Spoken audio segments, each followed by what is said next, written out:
სად-წავა პოლიტიკას ჩამოშორებული მდინარაძე ოპოზიციაში არ გამორიცხავენ, რომ ისიც ოცნების პატიმარი ყოფილი ჩინოვნიკების ბედს გაიზიარებს. თავად ახლად გადამდგარი გენერალ-მაიორი კი კერძო სექტორში ან ბიზნესში წასვლას აანონსებს. ოპოზიციაში მდინარაძის კორუფციულ სქემებში მონაწილეობაზე საუბრობენ და ამბობენ, რომ ის პირადად ივანიშვილმა გაათავისუფლა. მომდევნო კი ვისაც თანამდებობის დატოვება მოუწევს კობახიძე იქნება. ერთიან ეროვნულ გამოცდებზე 1795 აბიტურიენტმა საჭირო ქულა დააგროვა, თუმცა უმაღლეს სასწავლებელში ვერ ჩაირიცხა. 3744 კი მინიმალური ზღვარი ვერ გადალახა. შეფასებისა და გამოცდების ეროვნული ცენტრის ინფორმაციით გამოცდებზე სულ 39699 აბიტურიენტი გამოცხადდა. შედეგები 2 დღის წინ გამოქვეყნდა.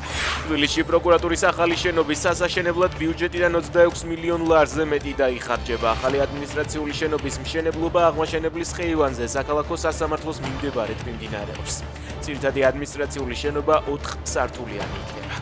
ტატიანა კიმმა ვალდბერისის საწყობებზე თავდასხმების გამო $2 მილიარდზე მეტი დაკარგა. ინფორმაციას გამოცემა Forbes-ი ავრცელებს და წერს, რომ ვალდბერისის დამფუძნებლის ქონება $7-დან $5 მილიარდამდეა შემცირებული.